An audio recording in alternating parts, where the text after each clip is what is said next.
समर्पण। एक बार नारद जी ने द्वारकाधीश से पूछा, प्रभु क्या कारण है कि सर्वत्र संसार में राधे राधे हो रहा है? आपकी महापटरानी रुक्मणी और अन्य रानियों को तो ब्रज तक में कोई याद नहीं करता। कृष्ण ये सुनकर नारद के सामने ही पलंग पर धड़ाम से गिर गए। घबराए हुए नारद ने पूछा, क्या हुआ प्रभु? तब श्री कृष्ण ने कहा, नारद मेरे सिर में बहुत तेज दर्द हो रहा है, तुम कुछ करो। नारद को आश्चर्य हुआ। वे बोले कि आप त्रिलोकीनाथ हो, आप ही बताओ मैं क्या कर सकता हूँ। कृष्ण बोले, मेरे किसी सच्चे भक्त के पास जाकर उसके चरणों की रज लेकर आओ, उसे मेरे मस्तक पर लेप करूंगा तो दर्द ठीक हो जाएगा। नारद जी असमंजस में वहां से दौड़े और सबसे पहले रुक्मणी के पास जाकर उन्हें अपने चरणों की धूली देने को कहा। रुक्मणी ने अपने पांव पीछे खींच लिए।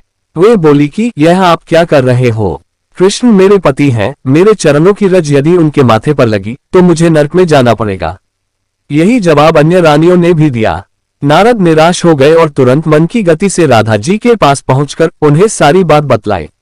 राधा अत्यंत व्याकुल हो गई और नारद से पूछा, मेरे प्रभु को सर में दर्द हुए कितनी देर हो गई? नारद ने बतलाया कि यही कोई 2 घंटे हुआ है। इस पर राधा नारद जी पर नाराज हो गई।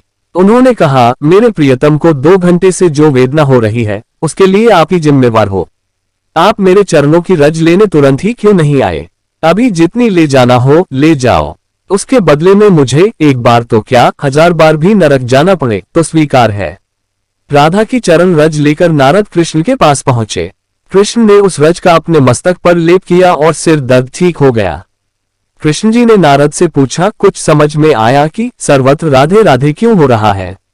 नारद बोले कि हाँ, समझ में आ गया प्रभु, और यह भी समझ में आया कि आप जिससे प्रेम करते हो उसे एक क्षण भी तकलीफ में नहीं देख सकते, चाहे उसके बदले में आपको कैसा भी त्याग क्यों ना करना पड़े।